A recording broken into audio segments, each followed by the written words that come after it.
രാത്രി വരെ നീണ്ട പ്രചരണത്തിന് പിന്നാലെ വീട്ടിലെത്തിയ മുസ്ലിം ലീഗ് വനിതാ സ്ഥാനാർത്ഥി കുഴഞ്ഞു വീണ് മരിച്ചു. നിലമ്പൂർ ചുങ്കത്തറ മൂത്തേടം പഞ്ചായത്തിലെ മുസ്ലിം ലീഗ് സ്ഥാനാർത്ഥിയായ വട്ടത്ത് ഹസീനയാണ് മരിച്ചത്. 49 വയസ്സായിരുന്നു. തെരഞ്ഞെടുപ്പ് പ്രചാരണം കഴിഞ്ഞ് വീട്ടിലെത്തിയതിന് പിന്നാലെ കുഴഞ്ഞു വീഴുകയായിരുന്നു. മൂത്തേടം പഞ്ചായത്തിലെ പായിമ്പാടം 7ാം വാർഡിലെ മുസ്ലിം ലീഗിലെ സ്ഥാനാർത്ഥിയാണ് വട്ടത്ത് ഹസീന. പായിമ്പാടം അംഗനവാടി അധ്യാപികയാണ്. വനിതാ ലീഗിന്റെ സജീവ പ്രവർത്തകയായിരുന്നു ഇവർ. കഴിഞ്ഞ ദിവസം പകൽ മുഴുവൻ തിരക്കിട്ട തെരഞ്ഞെടുപ്പ് പ്രചാരണത്തിലായിരുന്നു ഹസീന. വീടുകൾ കയറിയുള്ള വോട്ടഭ്യർത്ഥനയും രാത്രി കുടുംബയോഗങ്ങളിലും പങ്കെടുത്താണ് വീട്ടിലെത്തിയത്. രാത്രി 11:15 നെഞ്ചുവേദന അനുഭവപ്പെടുകയായിരുന്നു. എടക്കരയിലെ സ്വകാര്യ ആശുപത്രിയിൽ എത്തിക്കും വഴിയാണ് മരണം സംഭവിച്ചത്. സംസ്കാര ചടങ്ങുകൾ ഇന്ന് നടക്കും. അബ്ദുറഹ്മാനാണ് ഭർത്താവ്.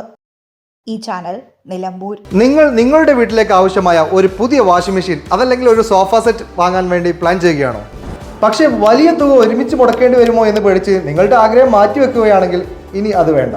പേയ്മെന്റ് ഇവിടെയുണ്ട്. ഇനി റെഡി ക്യാഷ് വേണ്ട, പലിശയും വേണ്ട. അതെ, നിങ്ങൾ കേട്ടത് ശരിയാണ്. പേയ്മെന്റിൽ നിന്നും ഗൃഹോപകരണങ്ങളും ഫർണിച്ചറുകളും വാങ്ങുമ്പോൾ നിങ്ങൾക്ക് പലിശയുടെ ഭാരം ഒട്ടും തന്നെ ഇല്ല. നിങ്ങളുടെ EMI ബിൽ പലിശരഹിതമാക്കാൻ ഞങ്ങളുണ്ട്. ഇനിയും എന്തിനു കാത്തിരിക്കണം? നിങ്ങളുടെ സ്വപ്ന ഫർണിച്ചറുകളോ പുതിയ ഗൃഹോപകരണങ്ങളോ ഇന്ന് തന്നെ പേയ്മെന്റിലൂടെ സ്വന്തമാക്കൂ. കൂടുതൽ വിവരങ്ങൾ അറിയാനും EMI പ്ലാനുകൾ മനസ്സിലാക്കാനും ഇപ്പോൾ തന്നെ കോൺടാക്ട് ചെയ്യൂ.